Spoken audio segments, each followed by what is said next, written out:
سلام به روی ماه دوست گلم، به کانال خواب مهتابی خوش اومدی. من اینجام تا امشب تو رو دعوت کنم به شنیدن یکی از زیباترین و غم‌انگیزترین منظومه های عاشقانه ایرانی، شاهکار نظامی و یکی از 5 گنج ارزنده اون، عاشقانه خسرو و شیرین. پس چشماتو ببند و به امید داشتن خوابی زیبا و رویایی با من همراه شو. و برای اینکه همیشه همراه ما باشی لطفاً سابسکرایب کن و زنگوله رو هم فعال کن. و حالا بیا ببرمت به دل داستان. خسرو فرزند هرمز پادشاه مقتدر ساسانی بود. اون در بچگی و نوجوانی زیر نظر استاد دانشمند خودش بزرگ امید همه دانش‌ها و علوم و فنون زمانه خودش رو به خوبی یاد گرفت و در ناز و نعمت و عیش و طرب بزرگ شد و به جوانی پهلوان و زیباروی تبدیل شد. خسرو پرویز دوست و راهنما و مشاوری عاقل و دانا به اسم شاپور داشته. روزی از روزها شاپور به پیش خسرو میاد و در برابرش تعظیم میکنه و ازش اجازه میخواد که باهاش به صحبت بپردازه. اونها گرم صحبت میشن و در این موقع شاپور از فرصت پیش اومده استفاده میکنه و آروم آروم به خسرو میگه همونطوری که میدونی من همه جای این سرزمین رو گشتم و عجایب زیادی رو دیدم. در اون طرف کوهستان سرزمینی وجود داره به اسم اران که زنی به اسم مهین بانو ملکه اونجاست. این زن همسری نداره و زندگیش رو به شادی و خوشی میگذرونه. هزاران قلعه توی کوهستان ها ساخته و ثروت زیادی رو در قصرش نگهداری میکنه. مهین بانو در هر فصلی به یه جا و مکان مشخصی میره. وقتی بهار میشه به موغان میره و روزهای بهاری رو اونجا میگذرونه. در تابستانها به کوههای ارمن میره و از هوای خنک اونجا استفاده میکنه. در پاییز به ابخاز میره و اونجا به شکار میپردازه و زمستوناش رو هم در بردع میگذرونه. شاپور در ادامه سخنانش اینجوری میگه مهین بانو در این دنیای بزرگ فقط یک برادرزاده داره که اونو از جانش هم بیشتر دوست داره و اسم این برادرزاده شیرینه. شیرین در زیبایی زبان زد خاص و عامه و هیچ کس در دنیا از نظر ملاحت و متانت به پای اون نمیرسه. وقتی که راه میره زمین زیر پاش سر تعظیم فرود میاره.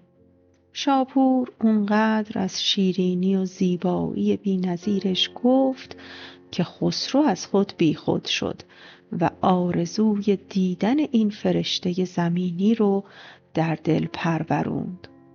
اما شاپور به حرفهاش ادامه داد و گفت شیرین اسبی هم داره که از عجایب روزگاره.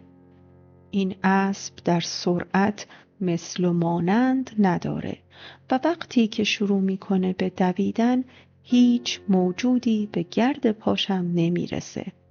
شیرین اسم این اسب رو شبدیز گذاشته. خسرو دیگه تحملش رو از دست داد و با اینکه شیرین رو ندیده بود اما علاقه عمیقی نسبت به اون در خودش احساس میکرد. مثل اینکه سالهای ساله که اونو میشناسه و بهش عشق میورزه. اونقدر به شیرین فکر کرد که کم کم خواب و خوراکش رو از دست داد و شب و روز در آرزوی دیدار اون بود. تا اینکه یه روز صبر و تحملش به آخر میرسه. شاپور رو صدا میزنه و بهش میگه ای مرد، حالا که از شیرین گفتی و منو از خودم بی خود کردی، ازت میخوام که بری به ارمنستان و شیرین رو پیدا کنی و با اون در مورد من صحبت کنی. ببینی که اصلا قصد ازدواج داره و اگر قصد ازدواج داره آیا تمایل و علاقه‌ای به من داره یا نه. ولی اگر دیدی که هیچ تمایلی به ازدواج نداره ولش کن و از من چیزی بهش نگو. شاپور که دید تیرش به هدف خورده راضی و خوشحال فرمان خسرو رو پذیرفت. زمین رو بوسید و به سوی ارمنستان حرکت کرد. تابستون بود و مهین بانو با همراهاش تابستون رو در کوهستان‌های اطراف ارمن می‌گذروند. شاپور بعد از پرس‌وجوی زیاد تفریحگاهی که شیرین و خدمتکاراش هر روز به اونجا می‌رفتند و به جشن و شادی مشغول می‌شدند رو پیدا کرد. وقتی شاپور به چمنزار رسید کاغذ رو برداشت و شروع کرد به کشیدن صورت خسرو. اونقدر ماهرانه این کار رو انجام داد که انگار اون تصویر جون داشت و میتونست حرکت کنه. وقتی شیرین با خدمتکاراش به اونجا اومدند مشغول شادی و طرب شدند. از اونجایی که هیچ بیگانه‌ای نمیتونست وارد اون چمنزار بشه، شیرین و خدمتکاراش آزادانه به همه جا میرفتند و میومدند و مشغول رقص و پایکوبی بودند. بعد از مدتی گشت و گذار شیرین خسته شد و تصمیم گرفت زیر سایه درختی استراحت کنه. ناگهان چشمش به تصویر زیبایی افتاد که از شاخه درخت آویزون بود. فوراً به خدمتکاراش دستور داد که اون نقاشی رو براش بیارن و مدت طولانی به اون تصویر خیره شد. در هر نگاهی شیفته زیبایی بی‌نظیر خسرو میشد. خدمتکارا که قیافه مبهوت شیرین رو دیدند ترسیدند که مبادا عاشق بشه. بنابراین تصویر رو از شیرین گرفتند و پاره پاره کردند و خرده های کاغذ رو به باد دادند و به شیرین گفتند بهتر از اینجا بریم و در صحرای دیگه‌ای به جشن و شادی بپردازیم. صبح روز بعد دوباره شاپور چهره خسرو رو نقاشی کرد و منتظر موند تا بتونه اون تصویر رو به شیرین نشون بده. وقتی خدمتکارها مشغول رقص و پایکوبی بودند و از شیرین غافل شدند، شاپور نقاشی رو روی چمنها رها کرد.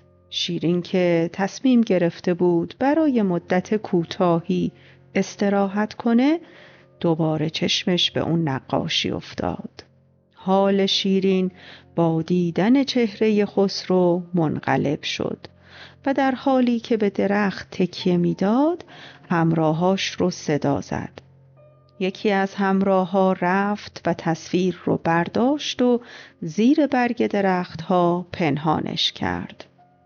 روز سوم شد و باز هم شاپور تصویر خسرو رو کشید و بر سر راه شیرین گذاشت.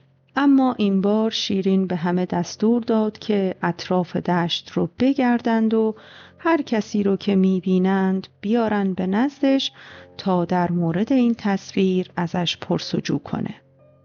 وقتی که همراهان شیرین برای جستجو به اطراف رفتند، شاپور فرصت رو غنیمت شمرد و پیش شیرین اومد. شاپور که از دل شیرین خبر داشت و میدونست تیرش به هدف خورده، کنار اون نشست و سپس شیرین نقاشی رو بهش نشون داد و ازش خواست اگر در مورد صاحب این تصویر چیزی میدونه به اون بگه. شاپور که منتظر همین فرصت بود به شیرین گفت قصه این تصویر طولانیه و در واقع رازیه که من باید اون رو فقط با خودت در میون بذارم. بنابراین شیرین همه خدمتکاراش رو از نزد خودش مرخص کرد و بعد به شاپور گفت حالا تنها شدیم و من از تو میخوام که این راز سربسته رو با من در میون بذاری. شاپور گفت این تصویر صورت شاه ایران زمینه و اسمش خسرو پرویزه و از نژاد هرمزه. اون شبی تو رو توی خواب دیده و عاشقت شده و حالا منو فرستاده تا ازت بپرسم که آیا حاضر هستی به وصال اون برسی و در کنار اون زندگی کنی و به دل عاشقش صبر و قرار بدی؟ شیرین که از قبل عاشق خسرو شده بود سعی کرد که ظاهر خودش رو حفظ کنه و به روی خودش نیاره، اما حرکات و رفتارش چیز دیگه‌ای می گفت. بنابراین از شاپور خواست تا کاری بکنه که اون بتونه خسرو رو ببینه و باهاش به صحبت بپردازه. شاپور به شیرین گفت اصلاً نگران نباش. بهتره فردا بدون اینکه با کسی صحبت بکنی به شکارگاه بری و مثل مردا لباس بپوشی و سوار شبدیز بشی. وقتی به شکارگاه رسیدی از اونجا فرار کن و مطمئن باش که هیچ کس به گرد پاتم نمیرسه. من هم امروز با سرعت حرکت میکنم و خودم رو به خسرو میرسونم و اون رو از آمدن تو با خبر میکنم. خسرو لباسی شاهانه می پوشه و تمام بدنش رو لعل و جواهر پوشونده. اگر توی راه به یه همچین شخصی رسیدی بدون که اون خسروه و خودت رو بهش معرفی کن، وگرنه به سرزمین مدائن برو. خسرو در مدائن قصر باشکوهی داره و همه کنیزها و خدمتکاراش برای ورود تو خودشونو آماده کردن. بعدش هم انگشتری که نشان خسرو بود رو به شیرین داد و بهش گفت وقتی خسرو رو دیدی این رو بهش نشون بده و مطمئن باش که اون هم تو رو میشناسه.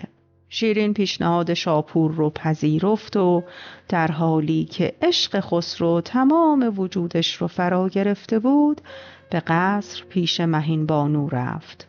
از مهین بانو اجازه خواست که فردا شبدیز رو سوار بشه و با اون به شکار بره. مهین بانو پیشونیش رو بوسید و با درخواستش موافقت کرد.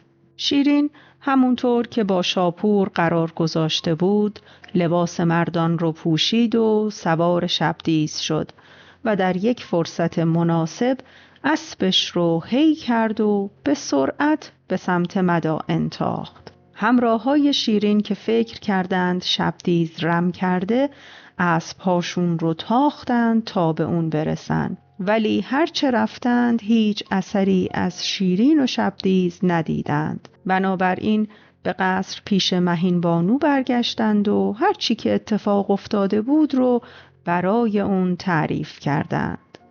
مهین بانو به محض شنیدن این خبر شروع به ناله و زاری کرد و در حالی که از تخت پادشاهیش به زمین می اومد بر سر و صورت خودش می زد. اما بشنویم از شیرین. وقتی که شیرین به تاخت از اطرافیاش دور شد بدون اینکه حتی یک لحظه استراحت کنه به سوی سرزمین مدائن حرکت کرد. لباس مردار رو پوشیده بود و صورتش رو با پارچه‌ای پوشونده بود تا کسی مزاحمش نشه. راه طولانی بود و شیرین خیلی کم فرصت داشت تا استراحت بکنه. یک روز صبح وقتی که شیرین از خواب بلند شد متوجه شد که چشمه‌ای خنک و زلال در نزدیکی اونه. بنابراین تصمیم گرفت که گرد و غبار راه رو از تنش بشوره. به چشمه رفت و در اونجا مشغول آبتنی شد. از طرف دیگه خسرو بی صبرانه منتظر بود که شاپور برگرده و برای اون از شیرینش خبر بیاره. از طرف دیگه دشمنای دیرینه ایران که می‌خواستند بین هرمز و خسرو فاصله و تفرقه بندازند، تصمیم گرفتند که سکه هایی بزنن و اسم خسرو رو روی اون حک کنند. بعد تمام این سکه ها رو در شهرهای ایران پخش کردند. هرمز با دیدن سکه هایی که اسم خسرو پرویز روی اونها حک شده بود خیلی عصبانی شد و فکر کرد که خسرو به اون خیانت کرده. بنابراین به سربازانش دستور داد که خسرو رو دستگیر کنند و اونو به قتل برسونند. بزرگ امید وقتی این خبر رو شنید فوراً به نزد شاه رفت و ازش خواست که با پسرش اینطوری رفتار نکنه. اما هرمز که خیلی ناراحت و آشفته بود نصیحت‌های بزرگ مهر رو نشنیده گرفت و همچنان بر کشتن پسرش اصرار داشت.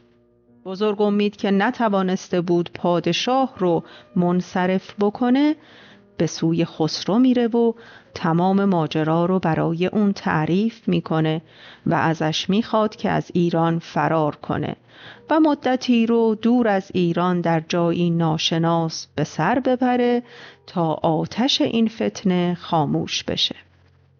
خسرو که از این اوضاع پیش آمده خیلی ناراحت بود به قصرش میره و به خدمتکارهاش میگه قراره که ماه رویی به قصر من بیاد و من روزهاست که منتظر اونم، اما چون برام مشکلی پیش اومده باید از اینجا برم.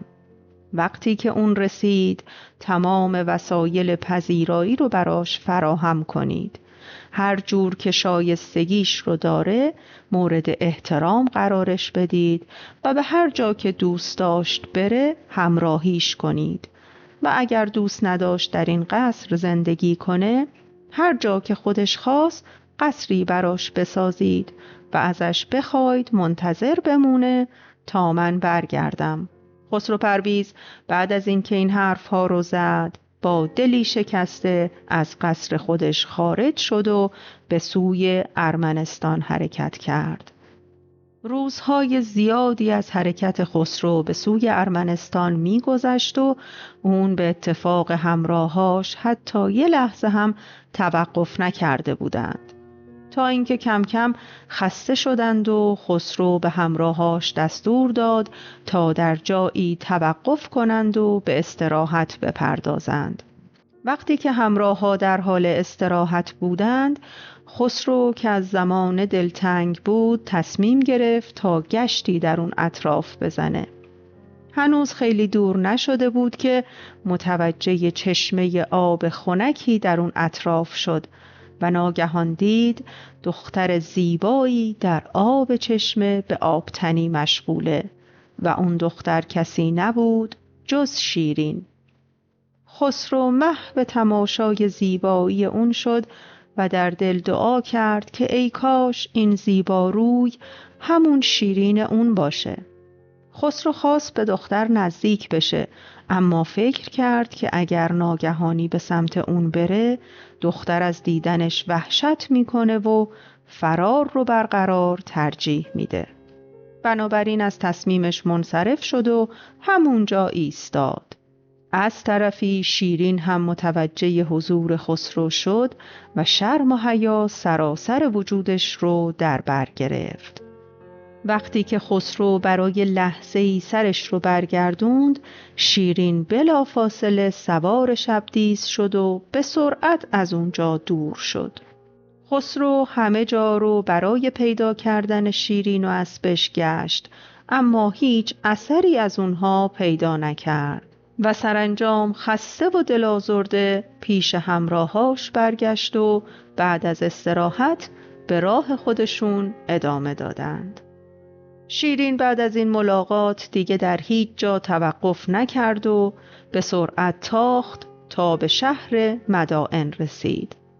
خدمتکارا که منتظر شیرین بودند به محض ورودش دستشو گرفتن و اونو به قصر بردند و تمام وسایل استراحت رو براش آماده کردند.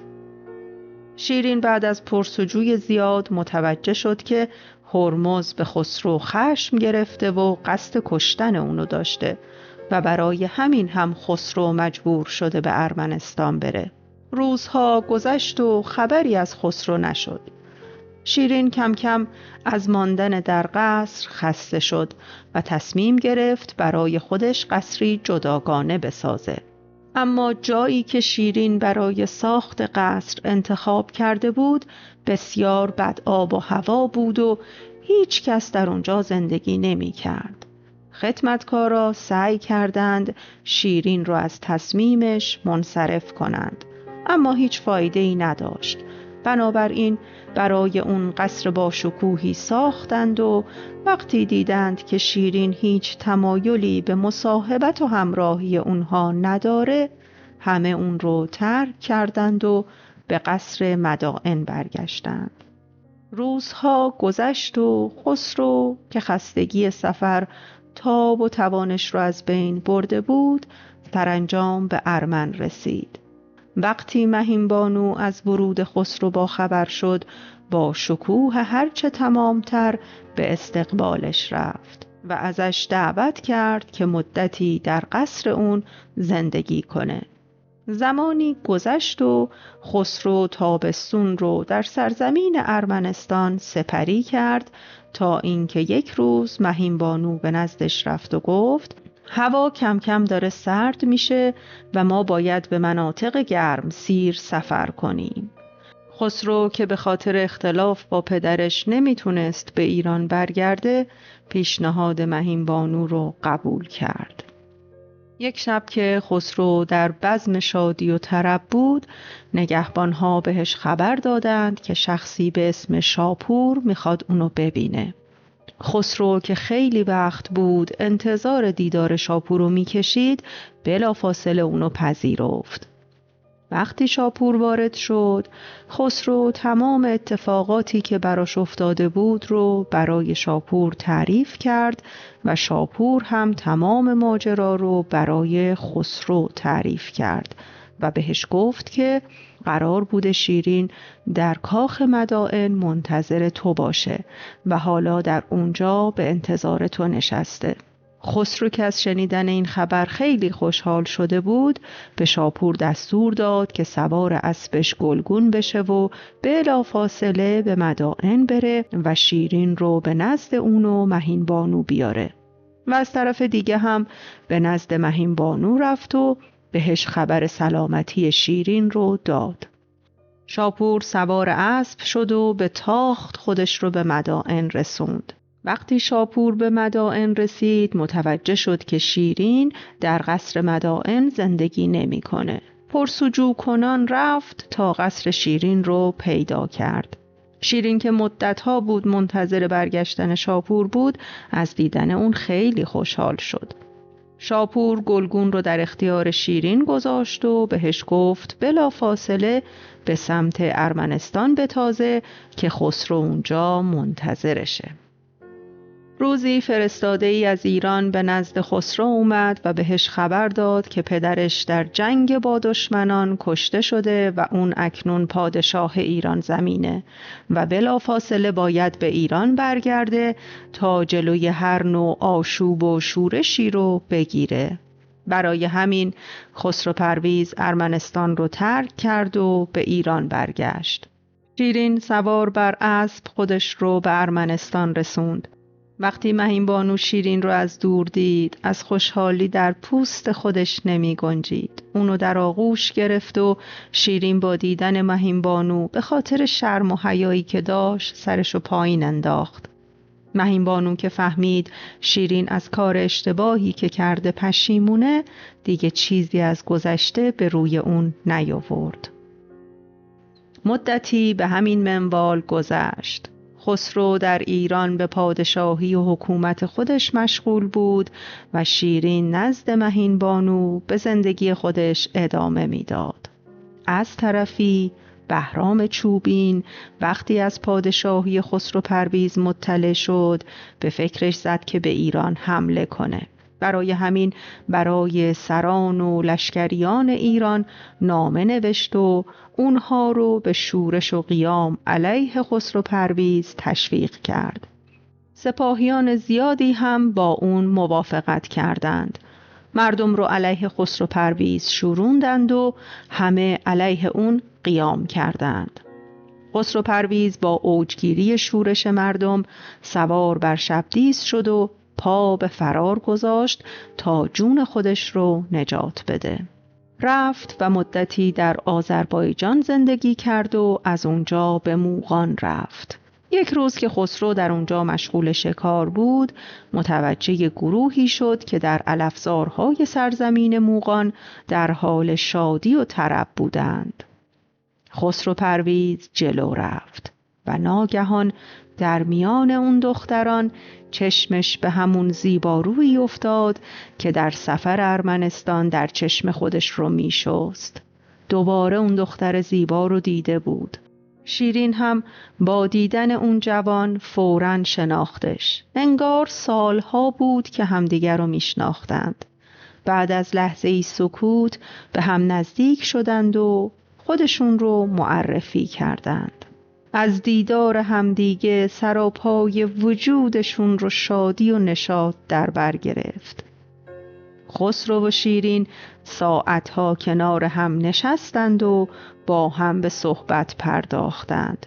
باورشون نمیشد که بالاخره به همدیگه رسیدند. در آخر شیرین با خوشزبونی و مهربونی خسرو رو دعوت کرد تا به قصر مهین بانو بیاد و با اونها زندگی کنه. خسرو هم که تخت شاهیش رو از دست داده بود و جایی برای سکونت نداشت، پیشنهاد شیرین رو قبول کرد و با هم به سمت قصر مهین بانو حرکت کردند. وقتی مهین بانو از این ماجرا خبردار شد، به استقبالشون رفت و با عزت و احترام اونها رو به قصر خودش برد. مهین بانو که در وقار و پاک دامنی زبان زد خاص و عام بود، دورادور مواظب حرکات خسرو و شیرین بود و از آینده مبهم اونها می ترسید. یک روز شیرین رو پیش خودش خوند و بهش گفت: تو در این دنیا تنها امید و دلبستگی من برای زنده موندنی. تو مثل گنجی میمونی که تا حالا دست هیچ کس به تو نخورده. من میدونم که خسرو عاشق و دیوونه توه و علاقه زیادی به تو داره، اما حواست باشه که خام گفته‌هاش نشی. اگر تو بیچون و چرا خودتو تسلیم اون بکنی، به زودی ازت دل میکنه و سراغ کس دیگه ای میره. بنابراین شیرین قسم خورد که حد خودش رو نگه داره و وسوسه های شیطانی رو از خودش دور کنه. روزها و ماهها میگذشت و علاقه خسرو و شیرین به هم بیشتر و بیشتر میشد. اونها روزها به شکار و بازی چوگان می پرداختند و شبها در میان خدمتکاران و کنیزان با هم به صحبت می نشستند. هرچند که مدت زیادی از ملاقات خسرو و شیرین می گذشت، اما خسرو اصلا نتونسته بود تنهایی با شیرین خلوت بکنه و از این موضوع خیلی ناراحت و دلتنگ بود. تا اینکه در یک شب بهاری خسرو از شیرین خواست که اطرافیانشون را از مجلس بیرون کنند و با هم به خلوت برند. اما شیرین که به مهین بانو قول داده بود این پیشنهاد رو رد کرد. شیرین به خسرو گفت که بهتره به شکل رسمی اونا از مهین بانو خواستگاری کنه و با یک مهریه مشخص اون رو به عقد خودش در بیاره تا بقیه جرأت نکنن پشت سرشون حرف بزنن و شایعه پراکنی کنن. بعد شیرین به خسرو گفت: تو پادشاه سرزمین بزرگی هستی، بهتره که علیه دشمنات مبارزه کنی و اونها رو شکست بدی و دوباره حاکم اونجا بشی. بعد از اون هم میتونی به خواستگاری من بیایی و با رعایت سنت‌های ازدواج منو به قصر خودت ببری و مال خودت بکنی. خسرو هرچه اصرار کرد فایده‌ای نداشت. شیرین تصمیم خودش رو گرفته بود و به گفته‌هایش اعتقاد کامل داشت. خسرو که نتونسته بود به خواسته دلش برسه و از شیرین کام بگیره، فوراً سوار بر شبدیز شد و از بی‌وفایی شیرین گله کرد و به اون گفت: تو تنها امید من برای زنده موندن هستی. تو منو گرفتار عشق خودت کردی و حالا که میخوام ازت کام بگیرم مانع من میشی و منو از خودت میرنجونی. من پادشاهی بودم که همه چیز داشتم، اما به خاطر تو همه رو رها کردم و به اینجا اومدم. تو فکر میکنی که من نمیتونم با بهرام چوبین مبارزه کنم؟ حالا بشین و ببین که چطور تخت شاهیم رو ازش پس میگیرم. خسرو بعد از گفتن این حرفها اسبش رو به حرکت در آورد و به سوی سرزمین روم تاخت. قیصر روم در اون زمان قدرت زیادی داشت. وقتی که شنید خسرو به روم وارد شده، با خوشرویی از اون استقبال کرد. خسرو از قیصر خواست تا لشکری در اختیارش بذاره که با اون بتونه بهرام چوبین رو از ایران بیرون کنه و تاج و تختش رو پس بگیره. قیصر هم پذیرفت و به خسرو پیشنهاد داد تا زمانی که لشکر آماده بشه در قصر اون زندگی کنه. قیصر دختر زیبایی داشت به اسم مریم. خسرو که از بی‌اعتنایی شیرین دلتنگ و دل آزرده بود، با دیدن مریم به اون دل باخت و بعد از مدتی هم مریم را از پدرش خواستگاری کرد و با اون ازدواج کرد. مریم برای ازدواج خودش با خسرو یک شرط گذاشت و اون شرط این بود که خسرو بعد از ازدواج با اون حق نداره با هیچ زن دیگه‌ای ازدواج کنه. خسرو هم بلافاصله شرط رو پذیرفت و ازدواج صورت گرفت. قیصر هم به خاطر قولی که به خسرو داده بود سپاه بزرگی رو در اختیارش گذاشت و خسرو به سوی مرز ایران حرکت کرد. جنگ بزرگی بین سپاه خسرو و سپاه بهرام چوبین در گرفت و بالاخره خسرو پرویز تونست تمام دشمنان و خائنان رو نابود کنه و تاج و تخت خودش رو پس بگیره. خسرو برای بار دوم پادشاه ایران شد و همسرش مریم رو هم با خودش به قصر برد. هرچند که مریم همیشه کنارش بود و شریک غم و غصه هاش می شد، اما خسرو هیچ وقت نتونست مهر شیرین رو از دلش بیرون کنه. هرچی هم که بیشتر می گذشت، بیتابی و بیقراری خسرو بیشتر می شد. از طرفی شیرین بعد از رفتن خسرو خیلی ناراحت و غمگین شد و اشک زیادی ریخت. هرچند که مطمئن بود کار درستی کرده و تن به خواسته های خسرو نداده، اما دلتنگ دیدار خسرو بود. مهین بانو که از دور مواظب حرکات و رفتار شیرین بود، میدید که این دختر زیبا روز به روز پژمرده تر و غمگین تر میشه. یک روز که شیرین در نهایت غم و اندوه بود، پیش مهین بانو رفت و غم دلش رو به اون گفت. اما مهین بانو باز به اون دلداری داد و اونو نصیحت کرد که در این راه ثابت قدم باشه. مهین بانو که دیگه نمیتونست غم و غصه شیرین رو ببینه و سن و سالی هم ازش گذشته بود، کم کم مریض و ضعیف شد و در نهایت در بستر بیماری افتاد. مهین بانو قبل از اینکه چشم از جهان ببنده، مملکت و امور اون رو به شیرین سپرد. شیرین که غم روزگار تمام وجودش رو پر کرده بود، با مرگ مهین بانو غمش 2 برابر شد. بعد از مراسم عزاداری شیرین به تخت پادشاهی نشست و فرمانروای دادگری برای ارمنستان شد. شکوه و عظمت پادشاهیش زبانزد خاص و عام شده بود. ولی با این وجود شیرین همیشه در فکر بود و احساس می کرد بدبخت‌ترین انسان روی زمینه. 1 سال از فرمانروایی شیرین بر سرزمین ارمنستان گذشت. حال شیرین روز به روز بدتر می شد.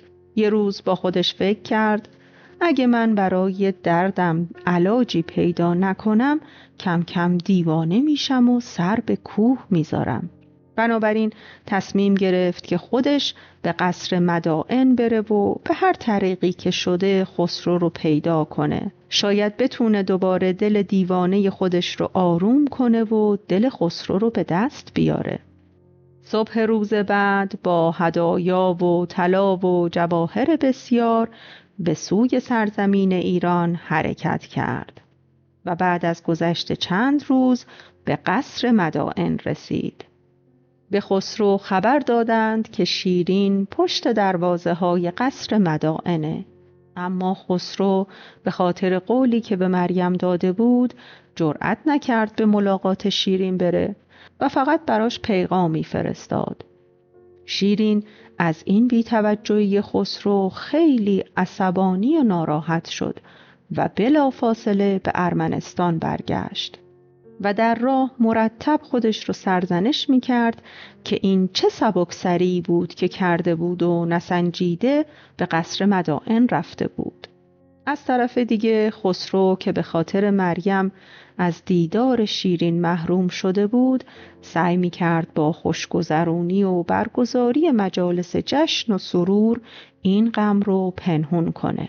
اما دریغ که نه تنها عشق شیرین از دلش بیرون نرفت بلکه هر روز روشن‌تر و پرسوزتر می‌شد، تا اینکه بالاخره یک روز تصمیم گرفت با مریم در این مورد صحبت کنه و سعی کنه مریم رو راضی کنه تا شیرین رو هم به عقد خودش در بیاره. خسرو به مریم گفت که میدونم که یکی از شرطهای ازدواج ما با هم این بوده که من زن دیگه ای رو نگیرم، اما میخوام موضوعی رو با تو در میون بذارم. همونطور که میدونی قبل از این که من با تو ازدواج کنم قصد داشتم شیرین رو به همسری بگیرم، ولی خب شرایطش پیش نیومد و ما با هم ازدواج نکردیم. الان همه شیرین رو با نام من میشناسند و من که پادشاه کشورم خیلی زشته که به بیوفایی متهم بشم. ازت میخوام که اجازه بدی اونم به قصر بیاد و در کنار ما زندگی کنه. اما اینو هم بدون که من با تمام علاقه‌ای که به شیرین دارم اگر تو اجازه ندی هیچ کاری نخواهم کرد. سخنان خسرو هیچ تأثیری در مریم نذاشت. مریم مصممتر از قبل از حضور شیرین در قصر جلوگیری کرد و ابراز نارضایتی کرد. مریم به خسرو گفت شیرین آدم فریبکار و طنازیه و رفتار و کردارش باعث میشه که تو از من دور بشی. برای همین به هیچ عنوان اجازه نمیدم که اون به این قصر بیاد. خسرو بعد از شنیدن این حرفها تصمیم گرفت برای رسیدن به شیرین نقشه دیگه‌ای بکشه، تا اینکه روزی شاپور رو در قصر خودش دید. شاپور رو به نزد خودش خوند و بهش گفت من هر چقدر سعی کردم مریم رو راضی کنم تا اجازه بده شیرین به قصر بیاد قبول نکرد. بنابراین از تو میخوام که پیش شیرین برگردی و حال و اوضاع منو براش توضیح بدی و به اون بگی که خسرو فعلا قادر نیست اون رو به صورت آشکار به قصر بیاره. برای همین بهتره که مدتی با هم دوستی پنهانی داشته باشیم تا ببینیم روزگار برای ما چه سرنوشتی در نظر گرفته. شاپور این حرفها رو شنید و پیغام رو گرفت و به سوی ارمنستان حرکت کرد. شیرین که از قبل به خاطر بی‌توجهی خسرو کینه اون رو به دل گرفته بود، با شنیدن این پیشنهاد بیشرمانه بیشتر عصبانی شد و با تندی و خشم به شاپور گفت خسرو خجالت نمیکشه که چنین پیشنهاد زشتی به من میده؟ من هیچ وقت همچین ننگی رو قبول نمی کنم و آبروم رو به آتیش نمیندازم. تمام بدبختی من از جایی شروع شد که نخواستم اسیر خواسته های خسرو بشم. خسرو چطور جرأت میکنه که با آبروی من بازی کنه؟ بعد رو به شاپور کرد و گفت شاپور که سهله، حالا که اینطور شد اگر خود مریم هم به اینجا بیاد و از من بخواد تا به قصر خسرو برم قبول نمی کنم و دیگه برام مهم نیست که چه اتفاقی قراره بیفته. شاپور صحبتهای تند شیرین رو برداشت و به نزد خسرو رفت و هر چه شنیده بود رو به اون گفت. مدتها گذشت. تنها غذای شیرین شیر تازه گوسفندها بود. یک روز خدمتکاران به شیرین خبر دادند که چوپانها به خاطر اینکه علفهای حوالی شهر تمام شده مجبورند اونجا رو ترک کنند و به مناطق دوردست کوچ کنند. به خاطر همین دیگه قادر نیستند هر روز صبح شیر تازه برای اون فراهم کنند. شیرین برای حل این مشکل از شاپور کمک خواست. شاپور گفت برای هر مشکلی راه حلی وجود داره. وقتی من در چین درس می‌خواندم، شخصی به نام فرهاد همراه من نزد استادمان درس می‌خواند. من نقاشی می‌کردم و اون علاقه زیادی به تیشه و کوهکنی داشت. اونقدر در کارش مهارت داشت که با یک تیشه کوچک میتونست روی آهن نقش‌های زیبایی رو حک کنه. اگه به من اجازه بدی اون رو به قصر میارم، شاید بتونه برای مشکل تو راه حلی پیدا کنه. شیرین با این پیشنهاد موافقت کرد. شاپور بعد از جستجوی زیاد بالاخره فرهاد رو پیدا کرد و اون پذیرفت که به قصر شیرین بیاد. به محض ورود فرهاد به قصر، همین که صورت زیبای شیرین رو دید، بدون هیچ اختیاری عاشق و شیفتش شد. اضطراب و بیقراری همه وجودش رو در بر گرفت. اون نمیدونست چی کار باید بکنه. این اولین باری بود که این حس عجیب رو تجربه میکرد. درسته که همه حرفهای شیرین رو میشنید و نگاهش به نگاه اون دوخته شده بود، اما قدرت تمرکز نداشت و واقعا نمیدونست که در این دیدار چه بلایی داره به سرش میاد. بعد از اینکه شیرین مشکلش رو مطرح کرد، فرهاد که سعی میکرد هوش و حواس از دست رفتش رو برگردونه، با دست پاچگی راه حل مشکل رو گفت و قبل از اینکه شیرین حرفی بزنه تیشه رو در دست گرفت و مشغول به کار شد. در ظرف 1 ماه همه سنگ‌ها و کلوخ‌هایی که از کاخ شیرین تا محل نگهداری گوسفندها وجود داشت رو با صبر و حوصله از جا در آورد و جوی زیبایی رو ساخت. بعد از اون هم در کنار قصر شیرین حوضی ساخت و به چوپانها دستور داد تا هر روز صبح شیر تازه را از جوی آب عبور بدند تا در حوض جمع بشه و از این طریق شیرین هر روز صبح بتونه به آسونی شیر تازه بخوره.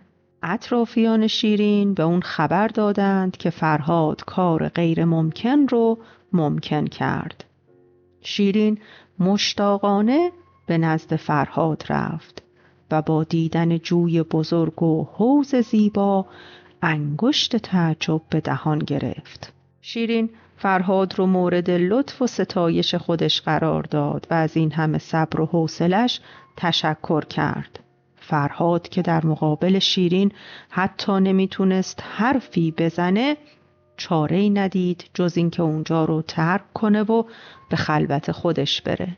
مدتها بود که عشق شیرین گریبانگیر فرهاد شده بود. فرهاد شب و روز رو از هم تشخیص نمیداد و چاره‌ای نداشت که در آرزوی دیدار شیرین به کوه و بیابان پناه ببره. هیچ محرمی هم نداشت که راز عشقش رو بهش بگه و اون رو به سوی شیرین بفرسته تا سر درونش رو براش فاش کنه. حتی گاهی در حالت بیقراری به نزدیک قصر شیرین میرفت و از فرط علاقه لباسهاش رو پاره پاره میکرد. کم کم مردم متوجه علاقه فرهاد به شیرین شدند و این خبر همه جا پخش شد. خبر به گوش خسرو رسید.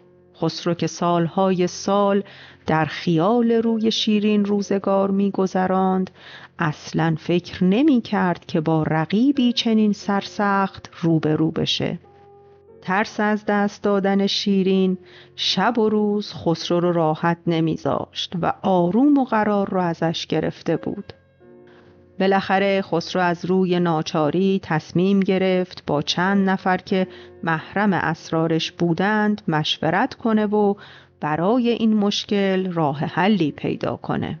یکی از خردمندان به خسرو گفت: ای پادشاه، ثروت و سرمایه تو بی حد تصوره. فرهاد هم جوان عاشق پیشه‌ایه و هنوز در راه عشق خام و بی تجربه است. اونو به قصر خودت دعوت کن و به اون زر و طلای زیاد پیشنهاد بده. مطمئن باش وقتی اون همه پول و طلا رو ببینه از عشق خودش نسبت به شیرین منصرف میشه. خسرو این پیشنهاد رو پذیرفت و به اطرافیان دستور داد تا فرهاد کوهکن رو به نزدش بیارن. وقتی فرهاد به قصر خسرو اومد، آثار عشق شیرین در چهرش هویدا بود. خسرو فرهاد رو در نزدیک خودش نشوند و بعد از اون دستور داد که طلا و جواهرات زیادی برای فرهاد بیارند. فرهاد با دیدن اون همه تجملات تعجب کرد و به خسرو گفت: این همه طلا و جواهر به چه دلیل به من داده میشه؟ خسرو در جواب فرهاد خنده‌ای کرد و گفت: اینها رو به تو میدم و از تو میخوام که از من این هدایا رو بپذیری. در عوض از عشق و علاقه‌ای که به شیرین داری دست بکشی. تو با این همه طلا و جواهر تا آخر عمرت به راحتی زندگی خواهی کرد. فرهاد در جواب خسرو پوزخندی زد و به اون گفت: تو واقعا فکر میکنی که من شیرین رو به خاطر سرمایش دوست دارم؟ عشق من به اون عشق ناب و خالصیه و به هیچ طریقی نمیتونی اون رو از من بگیری. اگر تمام ثروت دنیا رو هم به من بدی، من دست از شیرین نمیکشم و اونو با هیچ چیز عوض نمی کنم. بعد از اون خسرو سعی کرد با صحبت و گفتگو کاری کنه تا فرهاد نسبت به شیرین بدگمان بشه و دست از اون برداره.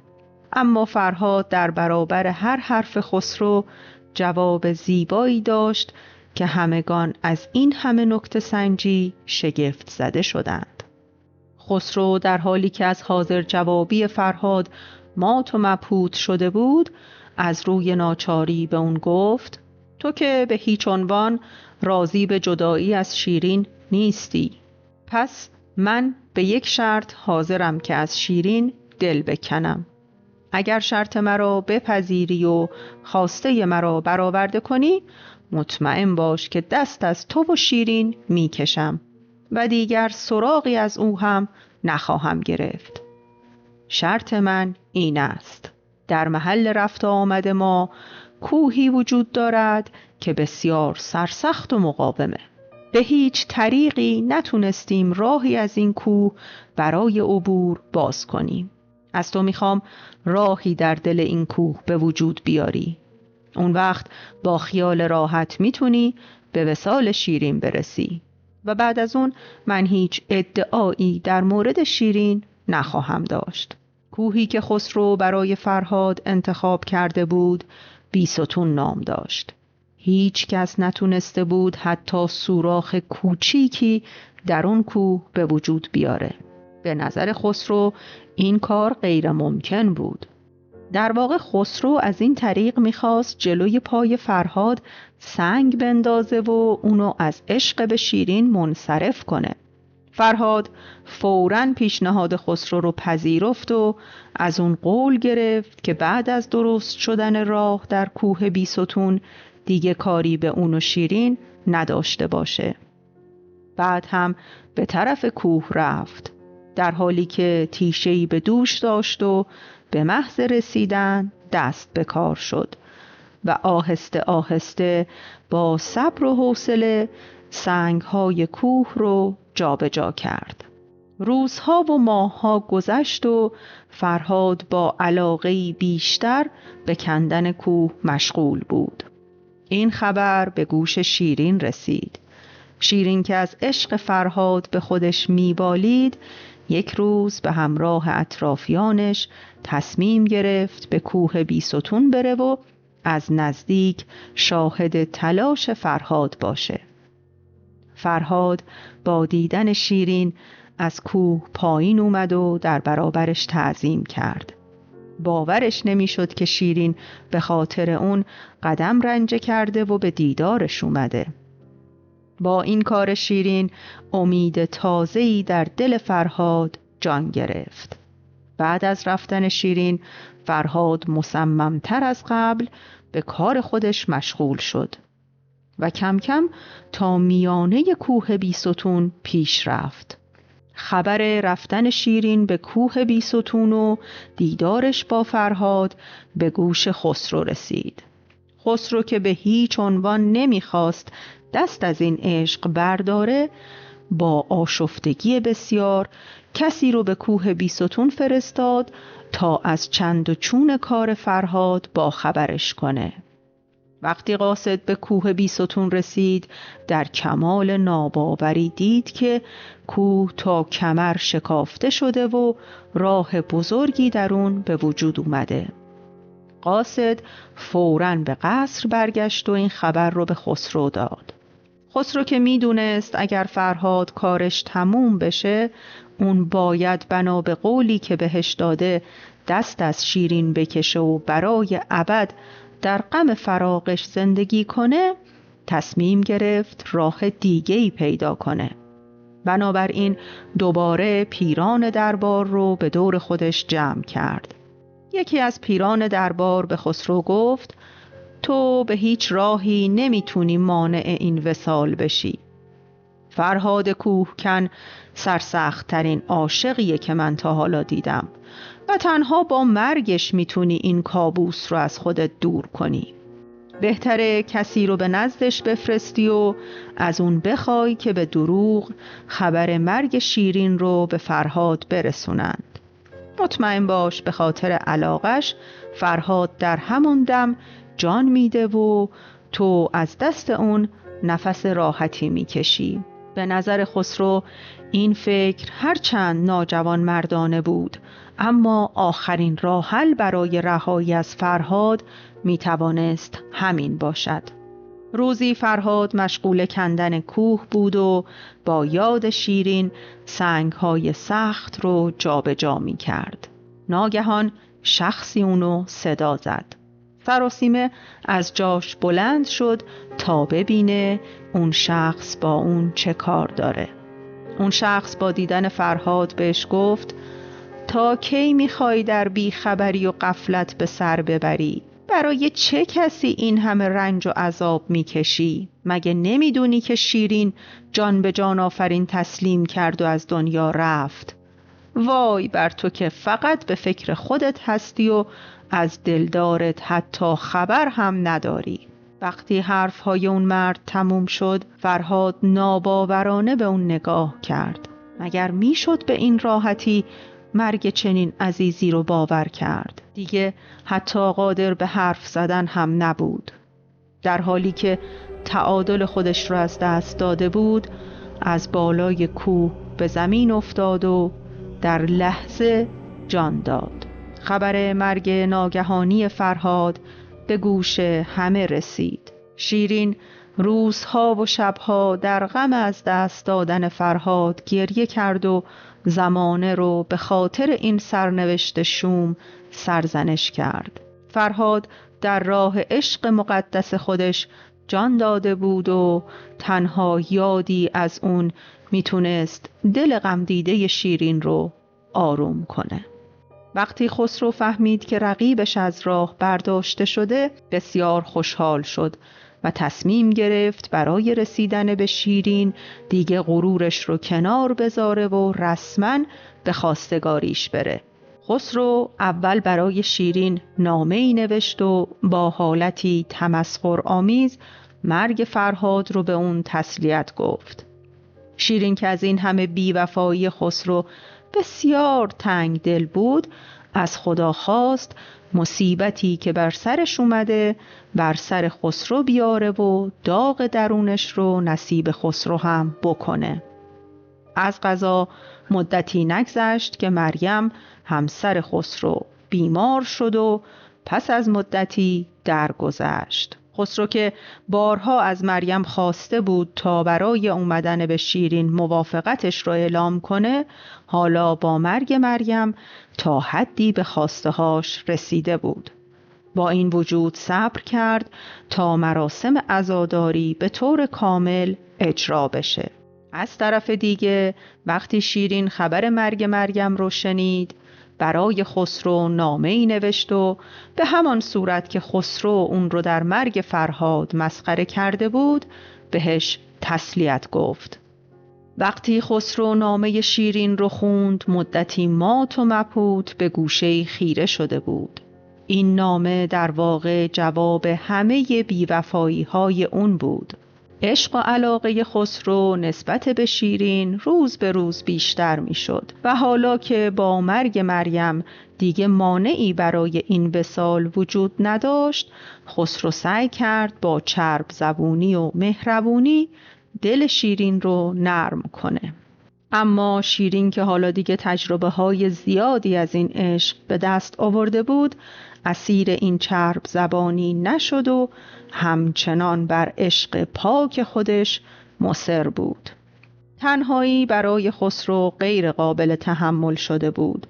از طرف دیگه شیرین هم به هیچ عنوان راضی نمیشد که خواسته های اون رو برآورده کنه. تا اینکه بالاخره خسرو تصمیم گرفت برای رهایی از این همه تنهایی برای بار دوم ازدواج کنه. این بار با دختر یکی از درباریان به نام شکر ازدواج کرد. اما حتی با این ازدواج هم غمی که در درونش بود از بین نرفت.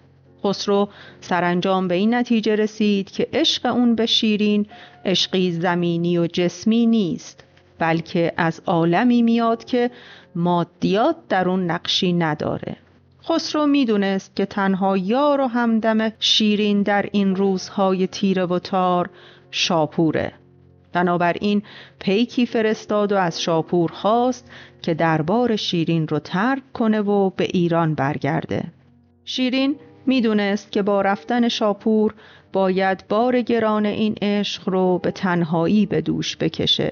با این وجود تغییری در اراده و تصمیمش به وجود نیومد و مصممتر از قبل قصد داشت که در راه رسیدن به خسرو غرورش رو زیر پا نذاره و با عزت و افتخار به خانه بخت بره. تمام ترفندهایی که خسرو برای به دام انداختن شیرین کشید نقش برآب شد. خسرو میخواست از یه طرف بدون دردسر به شیرین برسه و از طرف دیگه ابهت شاهی خودش رو حفظ کنه و غرورش رو زیر پا نذاره. اما این خواسته برخلاف میل شیرین بود. سرانجام صبر و تحمل خسرو به آخر رسید. دست از غرورش کشید و به بهانه شکار راهی قصر شیرین شد. وقتی خسرو به قصر نزدیک شد، نگهبانان قصر به شیرین خبر دادند. شیرین که غافلگیر شده بود به اتاق خودش رفت و از پشت پنجره صورت خسرو رو دید.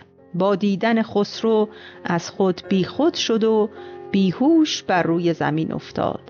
اما وقتی به هوش اومد با خودش گفت نباید در برابر خسرو کاری کنم که بعد باعث پشیمونیم بشه. بنابراین به یکی از نگهبانها گفت به خسرو پیغام بده که اگر تو مهمان عزیز ما هستی، هر جا که من میگم باید بنشینی و منتظر آمدن من بمونی. به او بگید بر در قصر بشینه و داخل نشه تا من خودم به دیدارش برم. بعد از این شیرین آماده شد و به دیدار خسرو رفت. خسرو به محض دیدن شیرین مشتاقانه به سویش رفت و دستانش را در دست گرفت. در هر کلامش نشونه ای از مهر و محبت دیده می شد. بعد از بیان احساسات خسرو لب به گلایه گشود و گفت: من پادشاه سرزمین بزرگی هستم. با این وجود تمام غرورم رو زیر پا گذاشتم و به دیدنت اومدم. اما تو به جای اینکه به استقبالم بیای، به نگهبانهای خودت دستور دادی تا جلوی من رو بگیرن و مدتی پشت دروازه قصر منو به انتظار گذاشتی. به من بگو چرا اینقدر از من کینه به دل گرفتی؟ شیرین در جواب گفت: من اصلاً منتظر اومدنت نبودم و آمادگی لازم رو نداشتم. اما اینو بدونید که اگر شما میخواید منو به قصرتون ببرید، باید با چند پیر خردمند و هوشیار به اینجا بیای. هر کاری رسم و رسومی داره. پشت در گذاشتن تو به نظر من بدتر از کاری که تو در مدائن با من کردی نبود. اون روزی که من با اطرافیانم به قصر تو اومدم تا تو رو ببینم، حتی برای لحظه‌ای کوتاه به دیدنم نیومدی و تنها به پیغامی بسنده کردی. از آن روز به بعد من کینه تو رو به دل گرفتم و از خدا خواستم بلایی که بر سر من اومده روزی هم بر سر تو بیاد. تو تمام تقصیرها رو به گردن مریم انداختی، اما حالا که مریم مرده دوباره ازدواج کردی. اینها نشون میده که تو به عشق و عاشقی پایبند نیستی و هر لحظه هوس تازه‌ای به سر داری. اگر من هم باهات ازدواج کنم، بعد از مدت کوتاهی از من سیر میشی و دل به کس دیگه‌ای میبندی. از تو میخوام که از اینجا بری و درد منو بیشتر نکنی. من هیچ وقت بازیچه دست تو نخواهم شد. حاضرم در این عشق و علاقه فنا بشم، ولی هرگز حاضر نیستم که غرورم رو زیر پا بذارم. اصرار و التماس خسرو هیچ تأثیری در تصمیم شیرین نداشت.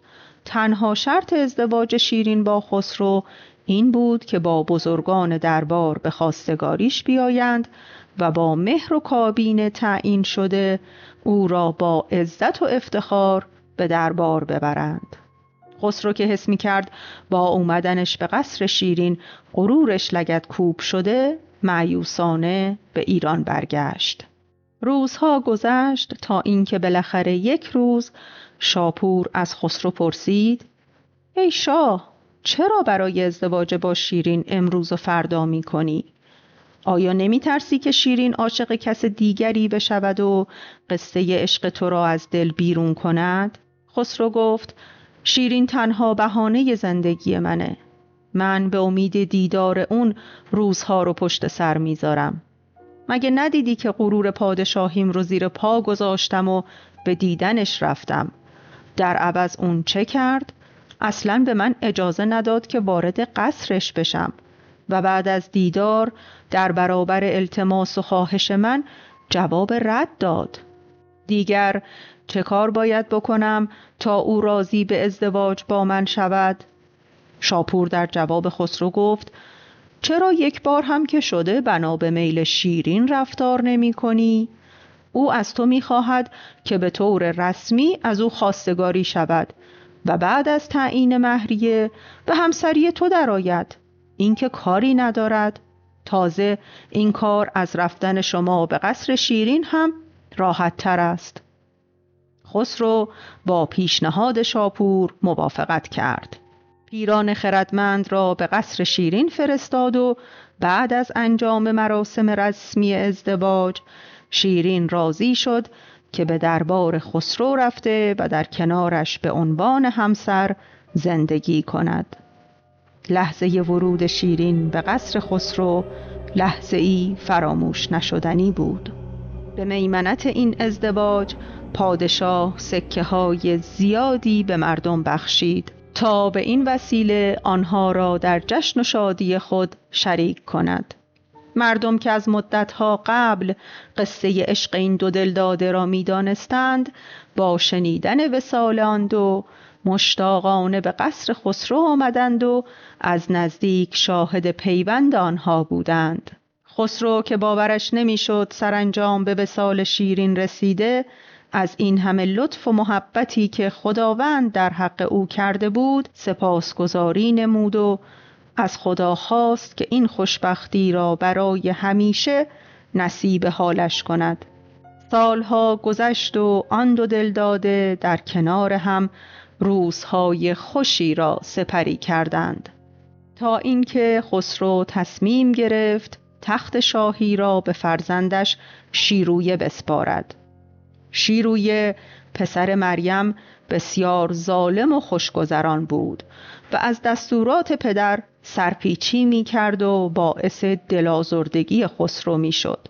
هرچند خسرو خیلی او را شایسته جانشینی نمی دانست، اما چاره‌ای نداشت. شیرویه فکر می کرد پدرش هیچ علاقه‌ای به اون نداره، بنابراین سعی می کرد که از پدرش دوری کنه و کم کم این فاصله ها باعث شد که شیرویه کینه پدرش رو به دل بگیره و بخواد تا اونو نابود کنه. یک شب که خسرو و شیرین در خواب بودند، شیرویه وارد قصر شد. به بالای سر خسرو رفت و با خنجری که در دست داشت ضربه محکمی به قلب شاه زد. خسرو از خواب پرید. متوجه شد که خون تمام بدنش رو در بر گرفته.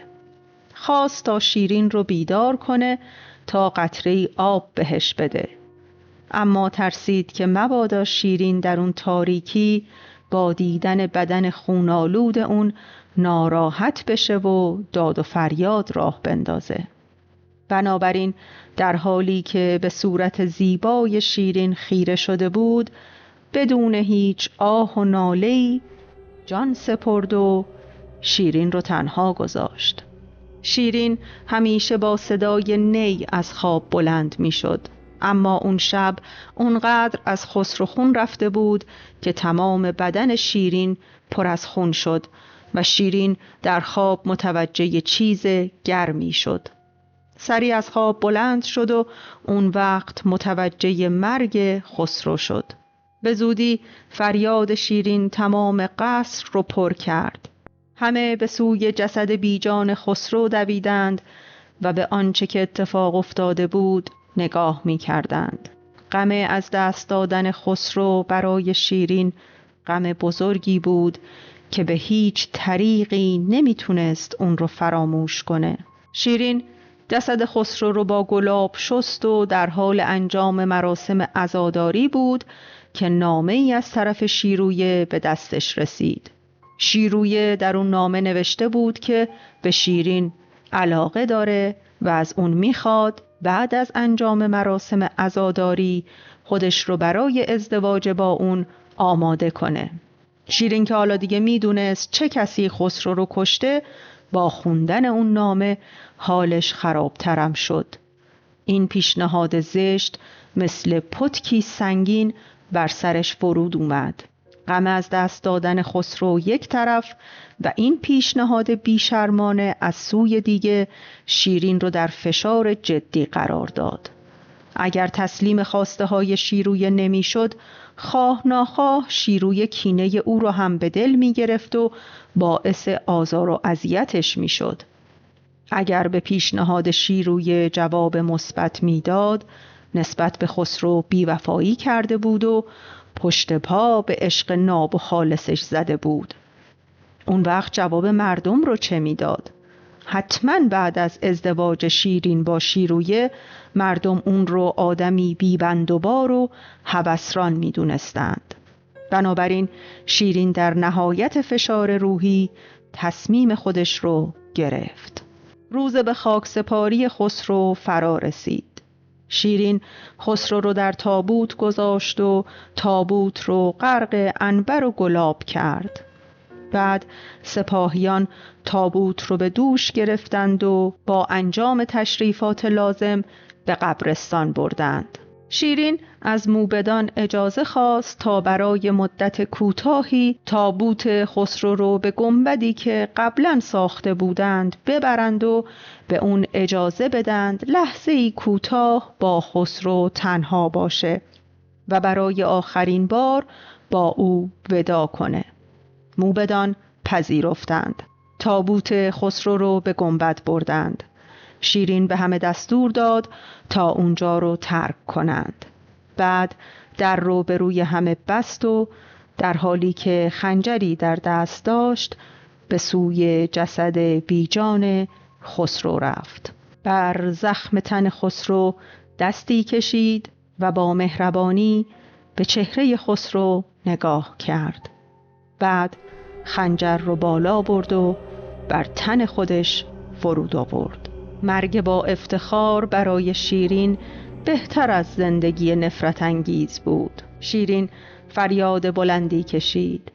خود رو بر روی جسد خسرو انداخت و در حالی که لبخندی بر لب داشت جان به جان آفرین تسلیم کرد. زهی شیرین و شیرین مردن او، زهی جان دادن و جان بردن او. چنین واجب کند در عشق مردن، به جانان جان چنین باید سپردن. نه هر کو زن بود نامرد باشد، زن آن مرد است کو بی درد باشد. امیدوارم خوابیده باشی و آخر قصه رو نشنیده باشی. شبت مهتابی.